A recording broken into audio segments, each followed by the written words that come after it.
Hello everyone, and welcome to this episode of A Medical Student's Journey in Learning About Indigenous Health, a mini-series within Voices from the Field. My name is Kara Ruff, and I'll be your host for this episode.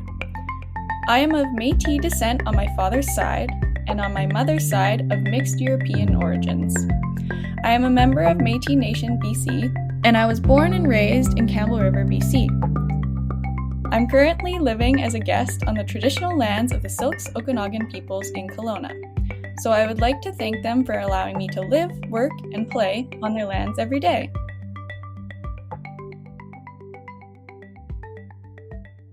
This is the first of 4 episodes that will discuss topics surrounding cultural safety and humility and Indigenous health and wellness. Indigenous health is viewed from a more holistic perspective, incorporating a balance of the physical, mental, emotional, spiritual, and environmental aspects of health. In this introductory episode, you'll learn a little about me and why I wanted to create this podcast. And at the end of the episode, I'll also discuss some resources that facilitated my interest in the topic of Indigenous health. So, who am I? I'm a medical student at the Southern Medical Program in Kelowna, BC. I just completed my first year, and I'm the Indigenous Health Representative Junior for my class. I took on this role and wanted to create this podcast because I'm passionate about creating change within the healthcare system to improve health outcomes and experiences for Indigenous peoples. I'm Métis on my father's side, with roots to the Red River District in Manitoba, and European on my mother's side. Métis is its own specific culture that is a blend of Western European and First Nations, predominantly Cree.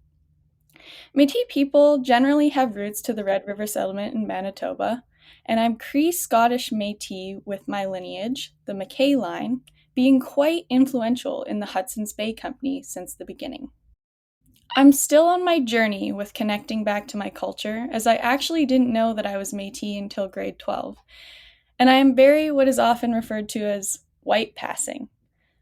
I was concerned with learning to reconnect with my culture, as I've struggled with the concept of not being Indigenous enough.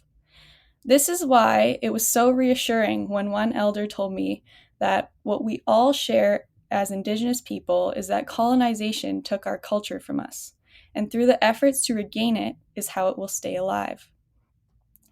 As I've asked my family more about it, I found out that my granny and great aunts and uncles were reminded every day by my great-grandfather that they were Indigenous. But due to some problematic family dynamics, they stopped speaking about this aspect of my family history when he passed. I was shocked to hear that it was simply my dad's generation that lost the culture and knowledge about their history. And even though it skipped a generation, I really intend to keep the culture and knowledge alive within my family. When I gained my membership in the North Island Métis Association, I was sent a 150-page book on my family history going back to 1776. It included family trees, as well as excerpts from books and journals of the past. And it is probably one of the most interesting things that I've read. My family was very involved within the Hudson's Bay Company, acting as translators between Indigenous groups and those who worked for the company. A fun fact that I was excited to learn is that a brother of one of my direct Métis ancestors went to Europe to become educated as a doctor, and then he returned home and practiced as the first Indigenous doctor in the Red River settlement. This small piece of my family history especially resonated with me, because I myself am the first member of my immediate family to complete university, let alone continue on to medical school. The book made me excited to start to reconnect with my culture, and I've been trying to take as many opportunities as I can to speak with elders for their advice and learn specific skills such as making bannock and beading. I'm still on my journey, but I'm so thankful that I made it into UBC through the Indigenous admissions pathway, as they've provided so many more opportunities to reconnect with my culture, such as creating a sense of community with other Indigenous students, participating in sharing circles facilitated by elders, and cultural skill-based workshops such as drumming and beading. Along my journey, I have found many interesting resources that open my eyes to the inequities and health disparities that Indigenous peoples face. At the end of this episode, I will highlight some resources worth listening to for those who are interested in or would like to broaden their understanding of Indigenous health and wellness, as well as previous and ongoing effects of colonization on Indigenous people's health and well-being. I have developed a special interest in rural and Indigenous health, as I want to help to make sure Indigenous peoples have access to culturally safe healthcare regardless of where they live. One of the first moments that illustrated the challenges of access to care for people who live in remote communities was when I was a child and my father and I accompanied a pilot of a float plane on a mail run. We stopped at a river mouth somewhere along the coast, north of Vancouver Island, and I saw that people had to travel from their homes to this drop point to receive their mail. Now that I'm an adult, this memory has given me some perspective on what it must be like for them to access other basic needs, like medical care.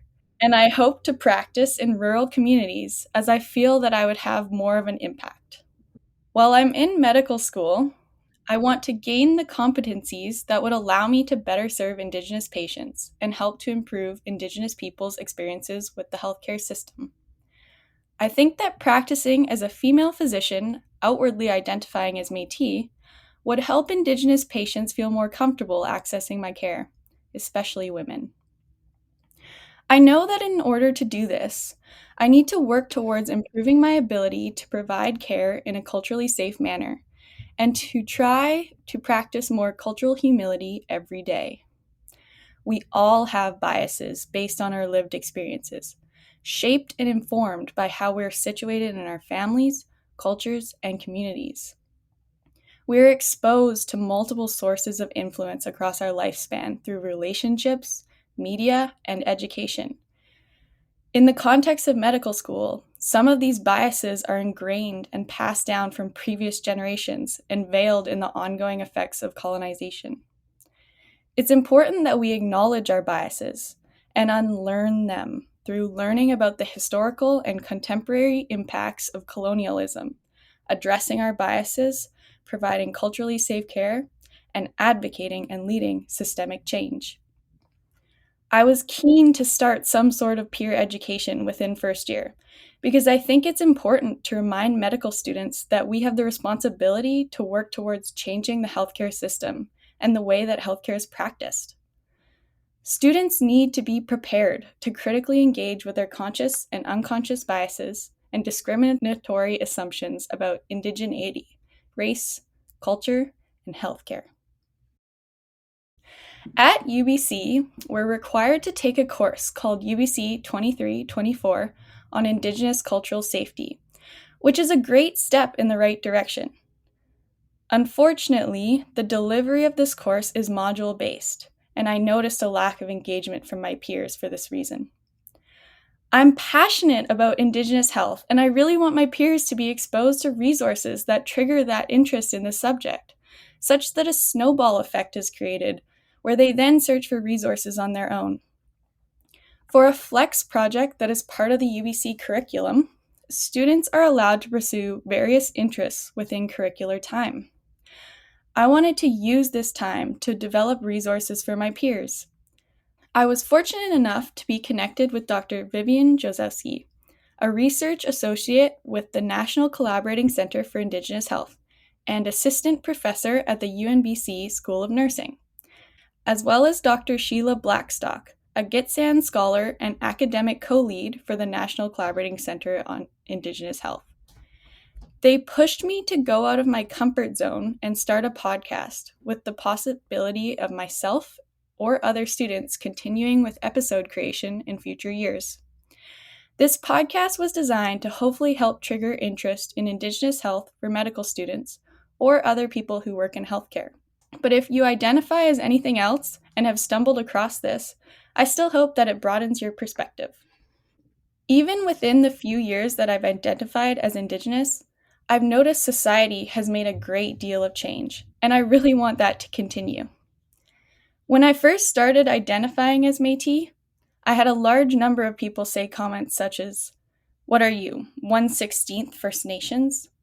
and other comments clearly lacking an understanding of the unique culture and history that Métis people share. I've made it a point to try and educate people on my culture and what it means, And I've spoken to Indigenous students at the other UBC medical school sites and heard that they have felt their peers expected them to educate them with regards to this topic. As Indigenous people, it shouldn't be our responsibility to educate non-Indigenous people about our cultures unless we choose to take that on. I think a key part of cultural humility is recognizing that Indigenous peoples and cultures are hugely diverse.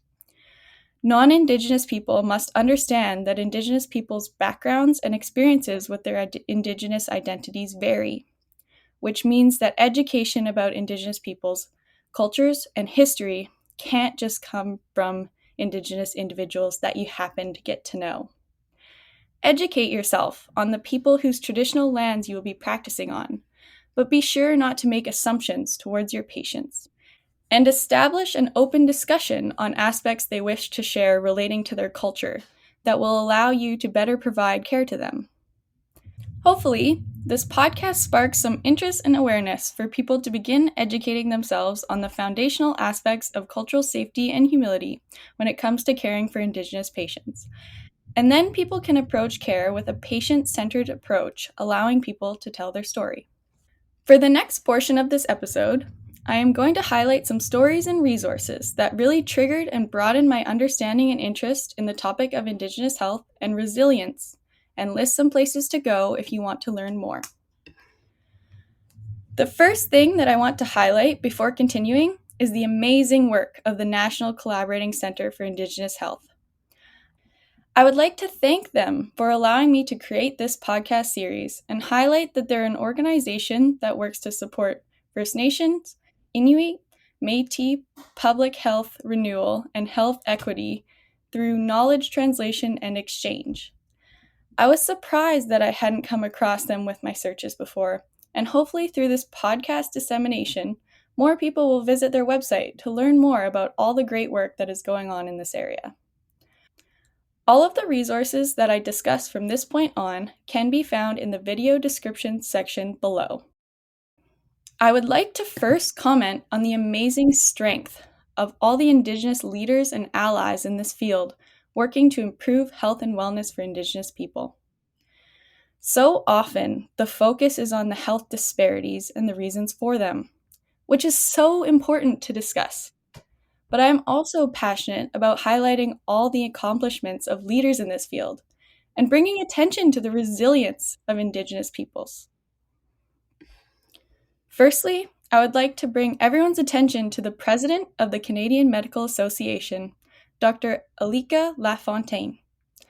Dr. Lafontaine is the first Indigenous person to become president of the Canadian Medical Association. He is an anesthesiologist of Métis, Ojibwe, and Pacific Islander ancestry.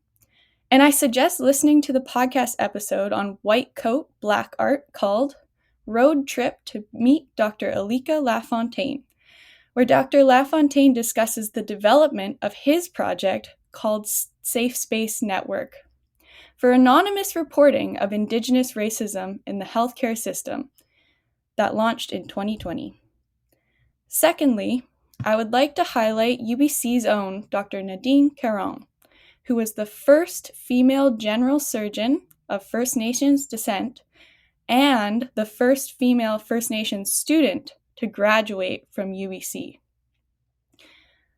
This occurred in 1997, and I hope that you're as shocked as I am to learn that it was that recent that she was the first. She was awarded the Order of BC in 2022 and has an amazing YouTube talk discussing the complexities of being first, called The Other Side of Being First. She truly is an inspiration to myself and other Indigenous medical students that I know. I also would like to highlight the work of Dr. Evan Adams, Deputy Chief Medical Officer of Public Health for the First Nations Health Authority. He has many great talks on YouTube that discuss the two-eyed seeing approach that needs to be adopted by the Canadian healthcare system. And I've linked one in the resources. Finally, I would like to highlight all of the work done by James Andrew and Megan McGilvery, whom I met through the Indigenous MD admissions pathway at UBC. James fought to create the Indigenous MD admissions pathway, and with the help of Megan, they have accepted and facilitated the graduation of over 120 Indigenous practitioners from UBC over the last 20 years. 5% of the Canadian population is Indigenous, and less than 1% of physicians identify as Indigenous, highlighting that there's still so much work that needs to be done, but their work is contributing greatly to decreasing that gap. There are so many more amazing people working towards improving healthcare for Indigenous peoples in Canada, and I apologize that I have only had time to discuss a few that sparked my interest. Next up, I am going to highlight some great resources that have opened my mind on ways of changing the Canadian healthcare system to better serve Indigenous patients. Firstly, there's a podcast episode by White Coat Black Art called Kilala Laylam. It discusses how this center in Vancouver offers a mobile outreach clinic to meet patients where they're at, as well as offering Indigenous cultural practices and connecting patients with elders. This clinic offers culturally safe, trauma-informed care delivered by an interdisciplinary team that includes elders and knowledge keepers. The team founded the clinic in 2014 with the understanding that the Western-based model of care was not meeting patients' needs in Vancouver's downtown east side. Another Indigenous concept that really grabbed my interest as a way I hope to practice is the two-eyed seeing approach. The concept, coined by Mi'kmaq elder Albert Marshall, suggests combining the best aspects of Western medicine with Indigenous ways of knowing and being to provide an improved healthcare experience.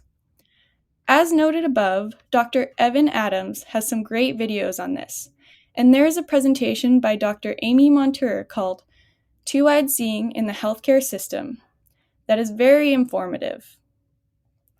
There is also an excellent podcast episode by the Métis Nation British Columbia called Words from an Elder that highlights the benefits of this form of practice. There is a Métis woman who tells her story of how this way of medicine helped her heal.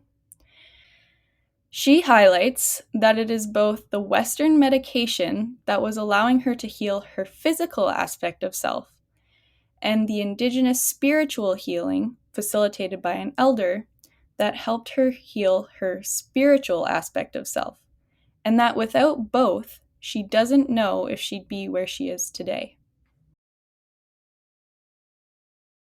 Now I'd like to share some resources highlighting the negative aspects that should not be forgotten concerning Canada's dark history and ongoing impacts of colonization on Indigenous peoples.